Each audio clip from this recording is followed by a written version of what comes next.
चलिए आज का क्लास स्टार्ट करते हैं। आज आपका पहला आपका सीएलपीए का क्लास है। बहुत सारे बच्चों ने कैरी दिया था और बहुत सारे बच्चों ने बोला था कि सर आप सीएलपीए का क्लास मतलब आप रिकॉर्ड कर दीजिए। ये बहुत मतलब कोई किसी ने पढ़ाया नहीं और स्कूल में भी शायद इस सब्जेक्ट को नहीं पढ़ाया गया। बहुत सारे स्कूलों में ये ऑप्शनल सब्जेक्ट के तौर पर है। तो आज हम लोग थोड़ा सा इस चैप्टर का ओवरव्यू देखेंगे और जितना हो सकता है ना मैक्सिमम कंटेंट डालने की मैंने कोशिश की है, जितना ज्यादा से ज्यादा हो सकता है हमसे कुछ छूट भी गया होगा। लेकिन आप इतना भी कंटेंट करके जाइएगा तो 40 में आप 38 या 39 नंबर के क्वेश्चंस को जरूर कर पाइएगा। और इसके बाद कुछ आपका एमसीक्यू है जो इस क्वेश्चन इस चैप्टर से रिलेटेड है, वो भी मैं आप तक प्रोवाइड कराने की कोशिश करूंगा या प्रोवाइड करवाऊंगा अभी। तो आज का क्लास सीएलपीए का स्टार्ट करते हैं। ठीक है, चैनल पे मैंने आप सबके लिए आपकी जितनी ज्यादा से ज्यादा मदद हो सकती है सब कुछ बनाने के लिए आपसे चेष्टा की है। मेरा आशा है कि आप इस चैनल को सब्सक्राइब कर लिए होंगे, कि बहुत सारे ऐसे मैंने देखे हैं कि जो अभी तक चैनल को सब्सक्राइब नहीं किया फिर भी मेरे वीडियो को देखते हैं। अगर आप कोई वीडियो को देख रहे हैं, कुछ भी प्रॉब्लम आ रहा है तो आप कमेंट बॉक्स में जा करके आप कमेंट कर दीजिए। मैं आपकी चीज़ों को रिप्लाई करने का जल्दी से जितना जल्दी हो सकता है रिप्लाई करने की कोशिश करूंगा। और अभी आपका एग्जाम चल रहा है तो आप थोड़ा सा एग्जाम पे भी ध्यान दिए कीजिएगा। ज़्यादा मोबाइल वोबाइल देखने की जरूरत नहीं है। जितनी आपके वैलिडिटी की चीज़ें हैं, जो आप देख जो आपके लिए वैल्यूएबल है सिर्फ उसी चीज को देखिएगा। ज्यादा इधर उधर की चीजें देखने की कोई जरूरत नहीं है। तो मैं आपके लिए आज सीएलपीए का क्लास लेकर के आया हूँ। ध्यान से समझिएगा, ये आपके 10 से 15 मिनट में चैप्टर को खत्म कराने की मैं कोशिश करूंगा। चलिए, पहला आता है इस क्वेश्चन में कि पहला है कि आपका कॉन्ट्रैक्ट क्या होता है। तो कॉन्ट्रैक्ट होता है, कॉन्ट्रैक्ट आपका वो चीजें होती है ना जिसको हम लोग बोल सकते हैं कि कॉन्ट्रैक्ट में मतलब पहला contract agreement plus enforceable by law. आपका बुक में भी दिया होगा agreement plus enforceable by law. सबसे पहले उठता ना सवाल कि सर आप ये बता दीजिए कि इंडोर कॉन्ट्रैक्ट क्या होता है। अच्छा, इसके पहले भी एक चैप्टर है जो इंट्रोडक्शन है, उसका वीडियो शायद नहीं बन पाया या प्रोवाइड नहीं कराया जा चुका है। तो आपका ये चैप्टर चूंकि बहुत ज्यादा मार्क्स से आता है और इस चैप्टर से बहुत कुछ आता है, तो इतने कम टाइम में हम हमको जितनी सुविधाएं मिले उतनी देने की आपकी कोशिश कर रहे हैं। पहला था ना कि इंडियन कॉन्ट्रैक्ट एक्ट है, तो सबसे पहला सवाल उठता है कि इंडियन कॉन्ट्रैक्ट एक्ट जो है ये कब पास हुआ था। ये देखिए इतनी सारी चीजें आपको देखने को मिल जाएंगी, ये सारी चीजें लिखी हुई है। इंडियन कॉन्ट्रैक्ट एक्ट पास हुआ था 1872 में। कब पास हुआ था इंडियन कॉन्ट्रैक्ट एक्ट? 1872 में। उसको आप देख लीजिएगा 1872 में। और आ गया कि किस दिन पास हुआ, तो 1 सितंबर। कब पास हुआ था ये? 1 सितंबर को पास हुआ था। ये याद रखिएगा, 1 सितंबर। ये आपका एमसीक्यू बन सकता है।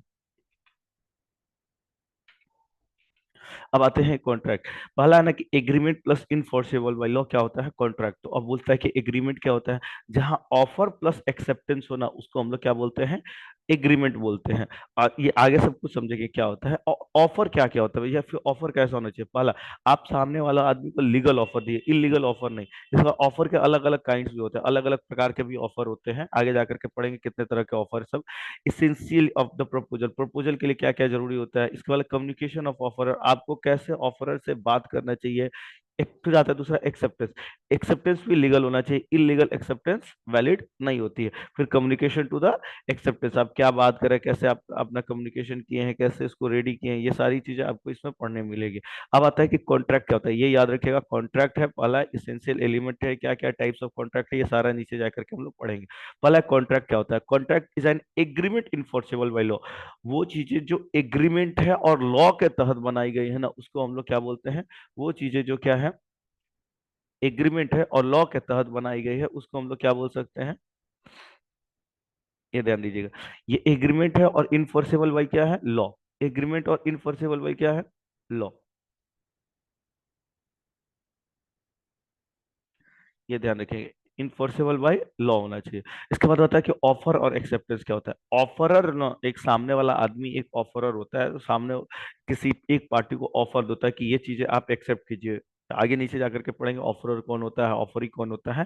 ऐसा समझाने के लिए समझा देते हैं, जो ऑफर बनाता है वो ऑफरर हो गया, जो एक्सेप्ट करता है वो क्या होता है, ऑफर ही होता है। जैसे हम लोग ड्रॉर और ड्रॉई पढ़े थे, आप अकाउंट्स में याद कीजिएगा ड्रॉर और drawee. Offerer undertakes to the abstinent of the ascertain act, मतलब ऑफरर एक कुछ ना कुछ एक्ट, कुछ ना कुछ काम देता है। ये ज्यादा इंग्लिश लिखा हुआ है, लेकिन उतनी नहीं, जितनी चीजें उतनी याद रखने की कोशिश कीजिएगा कि सामने वाला आदमी को क्या देता है, एक एक्ट करने के लिए, कुछ करने के लिए बोलता है, और सामने वाला आदमी जो एक्सेप्ट कर लेता है ना उसका प्रपोजल को, तो उसको हम लोग क्या बोलते हैं, ऑफरी बोलते हैं। जैसे आप लोग क्लास में हंसी मजाक में बोलते थे ना कि आप एक गर्लफ्रेंड के सामने बैठे हैं, अपने गर्लफ्रेंड को कुछ प्रपोजल दिया, तो आप क्या हो गए, ऑफरर हो गए, या फिर आप क्या हो गए, कमिश्नर हो गए, या फिर आप ऑफरर हो गए। और सामने वाली अगर लड़की ने आपकी चीजों को एक्सेप्ट कर ले, तो सामने वाली लड़की क्या हो जाएगी, ऑफरी हो जाएगी। ठीक है। ऑफरर में भी एक्सप्रेस्ड, ये बोलता है ना कि ऑफरर एक्सप्रेसली कर सकते हैं। एक्सप्रेस मतलब होता है ना कि जो बाय वर्ड या बाय कंडक्ट होता है, या फिर इम्प्लाइड भी हो सकते हैं। इम्प्लाइड मतलब जैसे समझिए कि कभी कभी ना बिडिंग उडिंग में जाइएगा, वहां एक बार बिड किया जाता है ना, तो एक सामने वाला आदमी बिड करता है, आपको पता होना चाहिए कि जब आप बिड में बैठे हैं, तो कुछ ना कुछ खरीदने के लिए बैठे हैं, ये नहीं कि टाइम पास करने के लिए बैठे हैं। या फिर समझिए कि आप एक ट्रक से जा रहे हैं, बस एक ट्रक बोल रहा है, आप एक उबर से जा रहे हैं, या फिर बस से कहीं सफर कर रहे हैं, टोटो से कहीं सफर कर रहे हैं, तो सामने वाला बंदा अगर एक जगह से दूसरी जगह लेकर के जा रहा है, तो आपको पता होना चाहिए कि इसका चार्ज कुछ ना कुछ देना पड़ेगा, बोले या ना बोले, लेकिन आपको तो उतना चार्ज देना ही पड़ेगा। ठीक है, उसको ऑफर बोलते हैं, इज इम्प्लाइड द ऑफरर। अब आके नीचे देखते हैं, वो ऊपर जो चीजें लिखे हुए थ्योरेटिकल उसी को नीचे लिखा। प्रपोजल क्या होता है, one when one person significance to another, मतलब एक आदमी जब दूसरे आदमी से कोई चीज पूछता है और उसके विलिंगनेस के अनुसार, मतलब जो उसकी चाहत के अनुसार काम हो रही हो ना, और उसमें क्या हो रहा है, कुछ ना कुछ एक एसेंट हो, कोई एक्ट के द्वारा की जा रही हो, उसको हम लोग क्या बोलते हैं, प्रपोजल। प्रपोजल आराम से एक समझने का, प्रपोजल या ऑफर एक ही चीज होता है, प्रपोजल या ऑफर। सेक्शन भी याद रखते जाइएगा, सेक्शन 2 में दिया हुआ है, ये सेक्शन याद रखिएगा। कुछ कुछ सेक्शन हाईलाइट कर देते हैं, उसको आपको याद रखने की जरूरत है।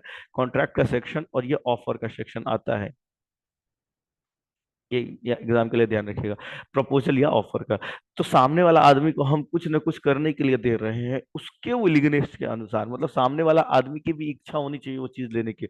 नहीं ले रहा है तो वो किसी भी तरह का प्रपोजल नहीं हो सकता। या फिर आपने सामने वाला आदमी को बोला, उसने रिजेक्ट कर दिया कि नहीं ले रहा, तो वो प्रपोजल नहीं हुआ, वो वहीं पर कैंसिल हो जाएगा। ठीक है। फिर promise, when the person who move the proposal is, when the person to whom the proposal is made, जो पर्सन प्रपोजल क्या करता है, बनाता है, वो क्या होता है, प्रॉमिस होता है। The significance assent to the proposal is said to be the accepted, ये हम बताया था ना, ये क्या हो गया, प्रोमिसर हो गया, और ये क्या हो गई, प्रोमिसी हो जाएगी। ठीक है, आगे जाके पढ़ेंगे हम लोग। एग्रीमेंट क्या होता है, every promise and every state of, जितने भी प्रॉमिस बनाए गए हैं ना, उसमें कुछ ना कुछ कंसिडरेशन, कुछ ना कुछ कंसिडरेशन मतलब होता है काइंड, कुछ ना कुछ जुड़ा हो, पैसा हो, रुपया हो, सामान हो, और वो उसको हम लोग क्या बोलते हैं, एग्रीमेंट। एग्रीमेंट के लिए याद रखिएगा, एक तो प्रॉमिस होना चाहिए, दूसरा उसमें कंसिडरेशन होना चाहिए। जब प्रॉमिस और कंसिडरेशन हो जाता है ना, जैसे, या फिर हम लोग बोल सकते हैं कि जो ऑफर और कंसिडरेशन होता है ना, तो उसको हम लोग एग्रीमेंट बोलते हैं। अच्छा, कॉन्ट्रैक्ट क्या होता है, कॉन्ट्रैक्ट अभी हम लोग ऊपर पढ़े थे ना, कि जो एग्रीमेंट इन्फोर्सेबल बाय लॉ, एक एग्रीमेंट बन गया और वो लॉ के तहत बन गया ना, तो उसको हम लोग क्या बोलेंगे, कॉन्ट्रैक्ट। अब आता है प्रॉमिसर क्या होता है, देखिए यहाँ पूरा साफ साफ लिखा हुआ है, इसको चाहे तो आप लिख भी सकते हैं घर में बैठे हैं तो, कि ये क्या होता है। पहला इसमें देखिए, प्रपोजल इज एक्सेप्टेड, जो प्रपोजल एक्सेप्ट कर रहा है, क्या है, जो प्रपोजल क्या कर रहा है, एक्सेप्ट कर रहा है। When the person is making the proposal is called promisor, जो प्रपोजल बनाया वो क्या हो गया, आपका प्रोमिसर हो गया। जो प्रपोजल बनाया वो क्या हो गया, आपका प्रोमिसर हो गया। और दूसरा जो प्रपोजल एक्सेप्ट कर लिया वो क्या हो गया, प्रॉमिस हो गया। ये याद रखिएगा, जो प्रपोजल बनाता है वो प्रॉमिस सर होता है, और जो प्रपोजल एक्सेप्ट करता है वो क्या होता है, प्रॉमिसी होता है। कंसिडरेशन क्या होता है, वही जहाँ दोनों चीजों में कुछ ना कुछ काइंड जरूरत है। जैसे देखिए, had to option doing something, कुछ ना कुछ काम के लिए हो रहा हो, टू द अपस्ट्रेंस मतलब कोई ना कोई काम, आप याद रखिएगा, कोई ना कोई काइंड। अब आता है ना वाइड एग्रीमेंट, क्या होता है, एन एग्रीमेंट, जो एग्रीमेंट लॉ के तहत नहीं बनी होती है ना, उसको हम लोग वाइड एग्रीमेंट बोलते हैं। जो एग्रीमेंट लॉ के तहत नहीं बनी उसको वाइड एग्रीमेंट बोलते हैं। Not enforceable by law, very beginning. एक होता है वाइड एब्यूशन, जो पहले से ही लॉ के तहत ना हो। जैसे समझिए कि किसी का मर्डर करना, ये पहले से ही लॉ में नहीं है, ये क्या हो गया, वाइड एग्रीमेंट हो गया। लेकिन अभी अभी कोई एग्रीमेंट बना है कि आप रोड में चलते हुए किसी एक बंदे को थप्पड़ नहीं मार सकते, ये क्या हो गया, वाइड एग्रीमेंट हो गया। ठीक है। वाइड वाइड एब इश्यू होता है कि शुरू से ही वो एग्रीमेंट नहीं है। वाइडेबल एग्रीमेंट होता है ना, जो it is enforceable by law at the option, उसमें ऑप्शन दिया जाता है कि दोनों पार्टियों में से दोनों तैयार है कि नहीं। वाइडेबल एग्रीमेंट मतलब दोनों पार्टियों में से हो सकता है कि कोई एक पार्टी बोले कि नहीं हम तैयार नहीं है, वो ऑप्शनेबल होता है। Not enforceable by the option of the, if not enforceable option to the others, मतलब दूसरे को ऑप्शन वॉइडेबल एग्रीमेंट ऐसा समझिए कि सामने वाला पार्टी चाहे तो एक्सेप्ट भी कर सकता है, चाहे तो रिजेक्ट भी कर सकता है। ये एट लॉ भी होता है, एट लॉ नहीं भी होता है। जैसे समझिए हमने अपने भाई के साथ खेत का एग्रीमेंट किया है, बाई लॉ कर भी सकते हैं, बाई लॉ नहीं भी कर सकते हैं, लेकिन वो एग्रीमेंट तो माना ही जाएगा। चाहे तो एक भाई ने बोला कि नहीं हम दूसरे भाई को ही सब कुछ देना चाहते हैं, तो वहां एग्रीमेंट कैंसिल हो जाएगी, दूसरे भाई को ही सब कुछ मिल जाएगा। अब वैसे वाइड, जैसे वाइडेबल कॉन्ट्रैक्ट होता है, वैसे void जो not enforceable by law, when the cease of forceability, जहां पे लॉ की सीज होती है, लॉ जहां खत्म हो जाता है ना, उसको हम लोग क्या बोलते हैं, वॉइड एग्रीमेंट। अब प्रॉमिस क्या होता है, देखो ऑफर प्लस एक्सेप्टेंस क्या होता है, प्रॉमिस। आपने किसी को ऑफर दिया है और सामने वाले ने एक्सेप्ट कर लिया, वो प्रॉमिस हो गया। एग्रीमेंट क्या होता है, जहां प्रॉमिस प्लस कंसिडरेशन, आपने किसी से प्रॉमिस किया है, आपने प्रॉमिस, प्रॉमिस समझ में आ गया ना, ऑफर प्लस एक्सेप्टेंस होता है। सामने वाला आदमी को प्रॉमिस कर रहे हैं और उसमें कुछ ना कुछ काइंड, मतलब कुछ ना कुछ समथिंग चीजें जोड़ जोड़ के दे रहे हैं ना, कुछ पैसों रुपया में या फिर किसी चीज में आपके ना, तो उसको एग्रीमेंट बोलते हैं। और कॉन्ट्रैक्ट क्या बोलते हैं, जहां एग्रीमेंट हुआ हो और वो बाय लॉ हुआ हो, उसको हम लोग क्या बोलते हैं, कॉन्ट्रैक्ट बोलते हैं। जहां एग्रीमेंट हुआ वो क्या हुआ, बाय लॉ हुआ हो, उसको हम लोग क्या बोलते हैं, कॉन्ट्रैक्ट बोलते हैं। एग्रीमेंट बोला है, एग्रीमेंट में भी एग्रीमेंट सोशल भी हो सकता है और लीगल भी हो सकता है। एग्रीमेंट क्या हो सकता है, सोशल और लीगल भी हो सकता है। Social agreement is not enforceable by law. जैसे हमने अपने मम्मी से कोई एग्रीमेंट किया हुआ है, वो इन्फोर्सेबल बाय लॉ नहीं होता है, ठीक है, वो कोई लॉ के तहत नहीं होती है। लेकिन जो एक दूसरी एग्रीमेंट है ना, कि लीगल एग्रीमेंट, वो लॉ के तहत की जाती है, ठीक है, सोशल और legal agreement.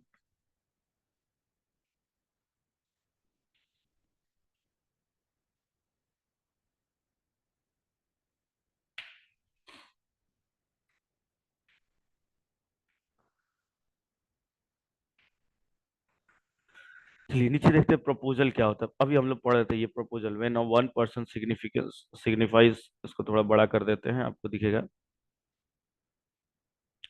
when one person signifies to the another person, ये बोला ना कि एक आदमी अगर किसी दूसरे आदमी को किसी चीज के लिए मना रहा है या बोल रहा है, उसको हम लोग क्या बोलते हैं, प्रपोजल बोलते हैं। जैसे समझिए आप एक लड़की के पास जा रहे हैं, उस लड़की को आप मना रहे हैं या फिर लड़की से आप प्रॉमिस करने की कोशिश करें, तो उसको प्रपोजल बोलते हैं। और सामने वाला आदमी चाहे तो, या फिर उसको ऑफर देना बोलते हैं, वो चाहे तो उसको ले भी सकती है और चाहे तो उसको वो इग्नोर भी कर सकती हैं। व्यू ऑप्शन ऊपर पढ़ चुके हैं। अब ये अलग अलग टाइप्स के ऑफर दिया, क्लासिफिकेशन ऑफ ऑफर। ऑफर कितने तरह का होता है। पहला हो गया जनरल ऑफर। जनरल ऑफर ना, जो सबके लिए होता है, उसको जनरल ऑफर बोलते हैं। जैसे हमने एक ऑफर दिया है कि कोई भी आकर के मेरे कोचिंग सेंटर में पढ़ सकता है, जनरल ऑफर है, कोई भी आके पढ़ सकता है, स्पेसिफिकली कोई भी, चाहे साइंस का हो, चाहे आर्ट्स का हो, चाहे कॉमर्स का, ये जनरल ऑफर दिया मैंने। दूसरा होता है स्पेसिफिक ऑफर, मतलब मैंने स्पेशली बोला है कि आज सीएलपीए का क्लास है, इसमें सिर्फ सीएलपीए वाले ही बंदे आ सकते हैं, दूसरा कोई बंदा नहीं आ सकता है। इसको हम लोग बोल सकते हैं स्पेशल ऑफर, इसको हम लोग क्या बोल सकते हैं, स्पेशल ऑफर बोल सकते हैं। इसके बाद आता है आपका क्रॉस ऑफर। क्रॉस ऑफर क्या होता है, when two parties make identical to each other, मानते हैं एक एक पार्टी दूसरे पार्टी को सेम चीजों का ऑफर दे रहे, तो उसको हम लोग क्या बोल सकते हैं, क्रॉस ऑफर बोल सकते हैं। एक आपके बुक में दिया हुआ एम्प्लाइड ऑफर, जैसे समझिए कि जहां बातचीत नहीं की हो। इसके बाद एक अच्छा एक्सप्रेस ऑफर, इम्प्लाइड ऑफर भी है, जो शायद आपका इसमें छूट गया है, हाँ। अच्छा ये कॉन्ट्रैक्ट में आ गया है, वैसे समझा देते हैं कि एक्सप्रेस ऑफर और इम्प्लाइड ऑफर क्या होता है। एक्सप्रेस ऑफर वो ऑफर होता है ना, जिसमें आप बाय वर्ड या बाय कंडक्ट कुछ लिख के देते हैं या कुछ बता के देते हैं ना, बोल के देते हैं, उसको एक्सप्रेस ऑफर बोलते हैं। इम्प्लाइड ऑफर का, जहां आप कुछ बोलते नहीं है फिर भी आपके सामने वाला पार्टी से ऑफर, जैसे समझिए एक एग्जांपल है कि एक्स ने वाई को कुछ लिख कर लिया कि 30 लाख में हम आपको घर को बेचेंगे, ये एक्सप्रेस हो गया। इम्प्लाइड हो गया कि आप बस या मेट्रो में जा रहे हैं तो आपको टिकट कटाना वैलिड है, कोई आपको बोलेगा नहीं लेकिन वैलिड है, आपको टिकट कटाना पड़ेगा, वो इम्प्लाइड होता है। स्पेसिफिक ऑफर समझ में आ गया होगा, किसी स्पेशल एक उसके बाद आता है क्रॉस ऑफर। क्रॉस ऑफर होता है ना कि जैसे जैसे एक्स एक्स एक आदमी है ना, वो वाई को क्या बेचना चाहता है, घर बेचना चाहता है 10 लाख में। और Y been X will be sell our houses, और देखिए क्रॉस ऑफर क्या हो गया कि एक आदमी जितना में बेचना चाहता है, सामने वाला आदमी भी उतना में ही सामान को लेना चाहता है। जैसे एक्स ने वाई को, जैसे समझिए हमने आपको ऑफर दिया है कि आपको कोचिंग में आना है तो आप आ सकते हैं, ठीक है, ये हमने ऑफर दे दी, जनरली आपको ऑफर दिया। सामने वाला, आप भी इसमें पहले से आने के लिए इच्छुक थे, पहले से ही आप इच्छुक थे कि अगर हमको बुलाया जाता है या कुछ ऑफर आता है तो हम जरूर जाके क्लास करेंगे। इस तरह के ऑफर को क्या बोलते हैं? क्रॉस ऑफर बोलते हैं, जहां सामने एक दूसरे का पार्टी, एक दूसरे के लिए नीड हो, एक दूसरे के लिए जरूरत हो, ठीक है। उसके बाद आता है काउंटर ऑफर। काउंटर ऑफर वो चीजें होती है ना कि सामने वाला पार्टी को हमने ऑफर दिया और सामने वाला पार्टी उसमें कुछ भी चेंज कर सकता है, हल्का फुल्का चेंज कर सकता है। When the offer impose the condition, इसमें कुछ ना कुछ कंडीशन दियो, जो जैसे समझो हमने बोला कि यहाँ जो भी बच्चे आएंगे उनको हम नोट्स प्रोवाइड करेंगे, हमने एक क्या दिया, कंडीशन दिया। तो दो तरह का नोट्स हो सकता है ना, हम बोलेंगे या तो हम आपको पीडीएफ प्रोवाइड करेंगे या तो हम आपको क्या करेंगे, हार्ड कॉपी प्रोवाइड करेंगे, हम आपको हार्ड कॉपी देंगे। तो आप भी सामने से ऑफर दीजिए कि सर आप हार्ड कॉपी प्रोवाइड कीजिएगा, हम आपको जो भी चार्जेस लगेगा दे देंगे। ये क्या हो गया? काउंटर ऑफर हो गया। हमने आपको ऑफर दिया और आपने बोला कि देखिए सर हार्ड कॉपी का आप प्राइस हमसे ले सकते हैं और उसको आप दे सकते हैं। ये क्या हो गया? काउंटर ऑफर हो गया। क्रॉस ऑफर कैसे होता है? आपको भी पीडीएफ की जरूरत है, हमने भी आपको पीडीएफ प्रोवाइड कर दिया। ये क्या हो गया? क्रॉस ऑफर हो गया। दोनों आदमी एक दूसरे की नीड को, लेकिन दूसरे एक जगह पे आ रहा है कि नहीं हमें इतनी ही पीडीएफ चाहिए सर, आपने 10 पेज का दिया है, मुझे सिर्फ 2 ही पेज चाहिए, आप 8 पेज को हटा दिए। हम क्या चाहते हैं कि आपको 10 पेज दे, आपको कितने की जरूरत है? 2 पेज की, तो उसको काउंटर ऑफर बोलते हैं। स्टैंडिंग ऑफर किसको बोलते हैं? Standing offer, offer to a public at large, क्या बोल रहा है ये? Offer to a public at large acceptance of certain period of time. Standing offer, offer जैसे समझिए कि कुछ समय या कुछ पीरियड के लिए पूरा हो। जैसे समझिए कि आप जैसे जाइएगा ना, अभी अमेजोन पे वो सेल आ रहा है, तो उसमें क्या बोल रहे कि बम्पर सेल आया है, आप 1 सप्ताह तक उस सेल का क्या करते हैं, मजा उठा सकते हैं। 27 सितंबर से लेकर के आप पूजा तक उसका पूरा का पूरा सेल खरीद सकते हैं। तो ये क्या स्टैंडिंग ऑफर, आपको ऑफर दिया है कि आप इतने पीरियड के बीच में के आकर के आपको उस चीजों को एक्सेप्ट कर सकते हैं। मेरे हिसाब से आपको सब कुछ समझ में आ गया होगा अब तक। जैसे अब ये इसको एक बार रिवाइज करा। जनरल ऑफर क्या होता है? जो पब्लिक एट लार्ज के लिए होता है, मतलब सबके लिए होता है। फिर आपका हो गया स्पेसिफिक ऑफर, क्या हो गया कि जो एक पर्टिकुलर पर्सन के लिए होता है। क्रॉस ऑफर क्या होता है? पार्टी सिमिलर, एक ही चीज को दोनों पार्टी खरीदना चाहती थी।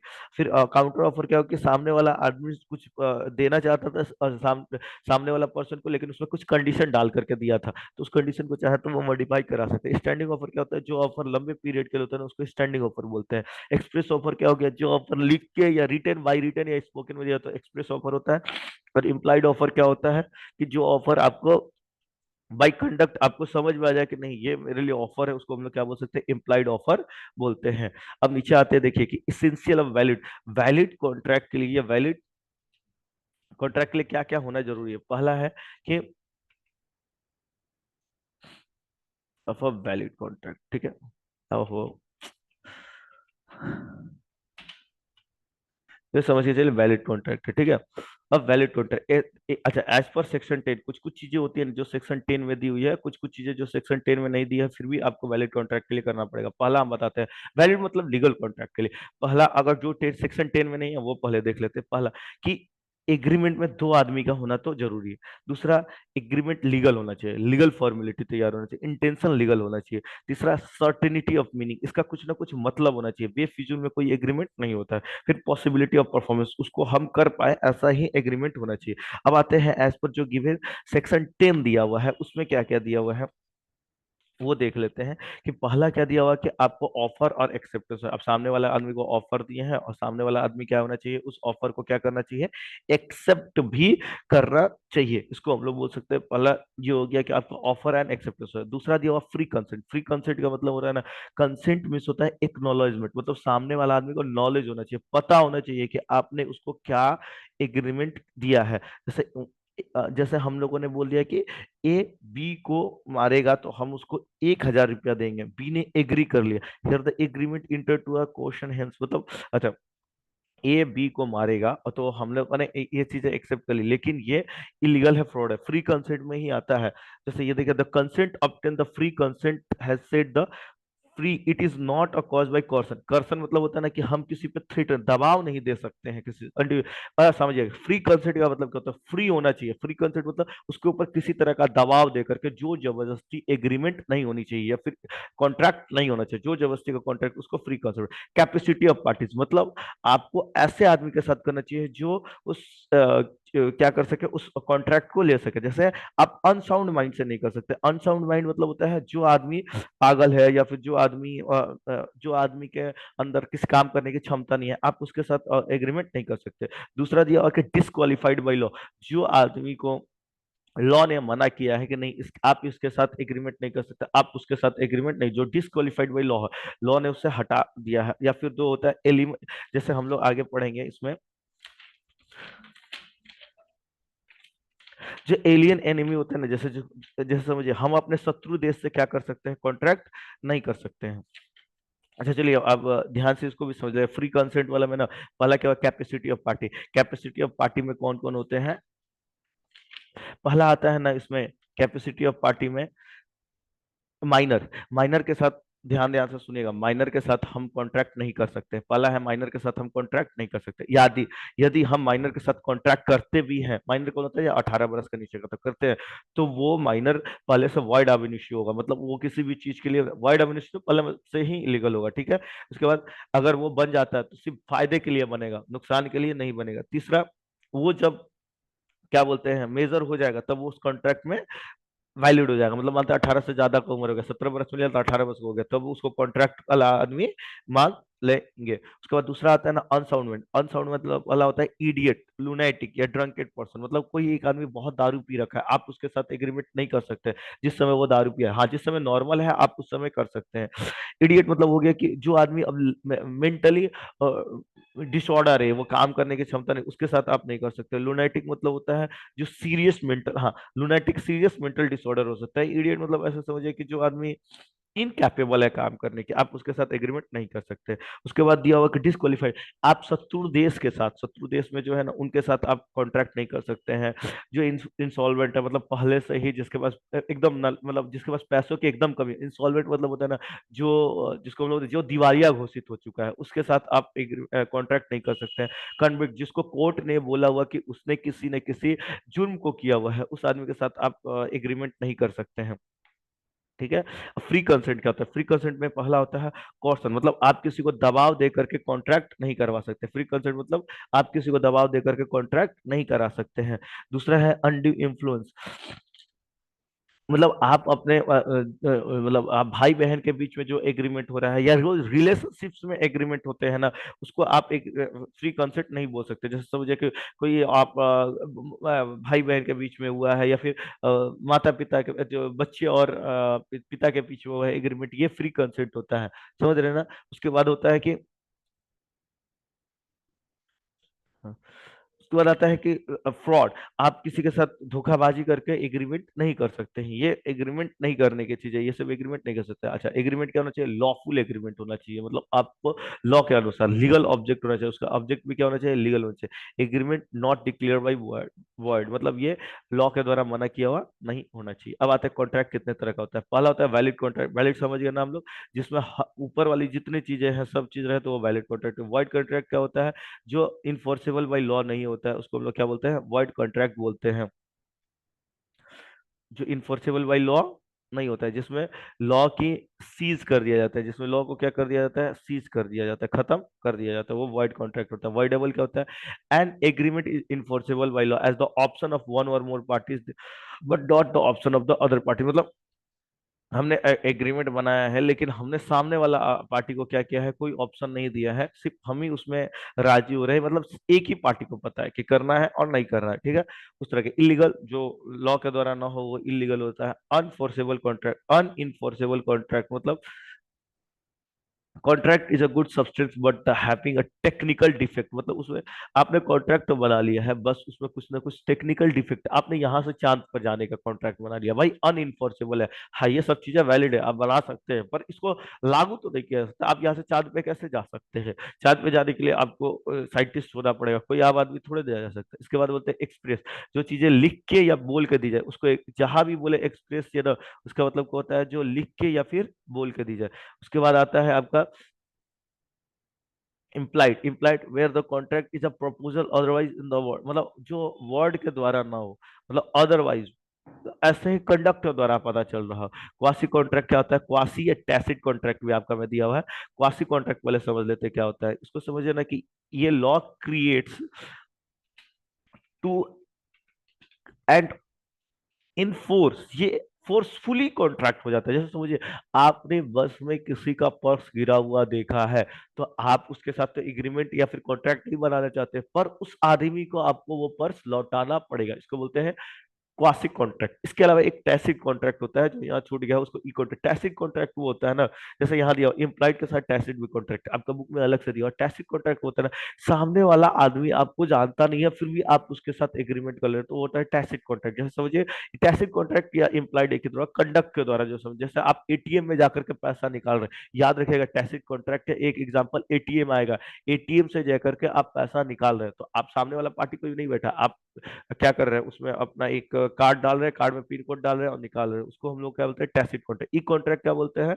जो कॉन्ट्रैक्ट लॉ के द्वारा होते हैं ना, इंटेंडेड टू इसेंशियल लॉ के द्वारा बनी होती है ना, उसको हम लोग क्या बोलते हैं? ई कॉन्ट्रैक्ट। मतलब लॉ के द्वारा हो और उसमें क्या हो, इलेक्ट्रॉनिक्स मीन्स हो। जैसे आप जो कॉन्ट्रैक्ट इसके साथ करते हैं क्या बोलते हैं?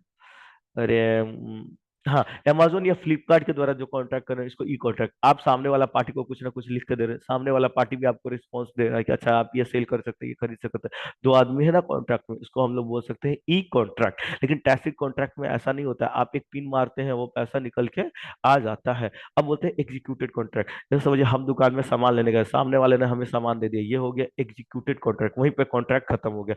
दूसरा था एग्जीक्यूटिव कॉन्ट्रैक्ट, हमने कभी इन फ्यूचर के लिए बनाया, बहुत लंबा समय के लिए। आपने आया, हम बोले कि सर ये घर सेल करना चाहते हैं, आप बोले कि ठीक है, हम 4 महीना बाद आपको ये घर आपसे लेना चाहेंगे। एग्जीक्यूटिव कॉन्ट्रैक्ट में फ्यूचर में कोई कॉन्ट्रैक्ट करना चाहते हैं, ये देखो both of the parties to performance their obligation future, ठीक है। Unilateral, only one party is fulfilled obligation, मतलब सिर्फ एक ही पार्टी आपके कंडीशन को पूरा करे, वो यूनिलैटरल कॉन्ट्रैक्ट होता है।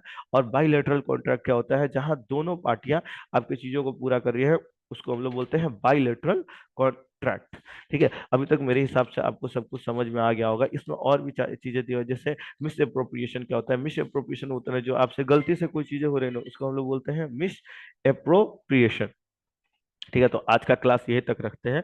आप यहाँ तक पहुंचे होंगे तो जरूर मेरा वीडियो आपको अच्छा लगा होगा।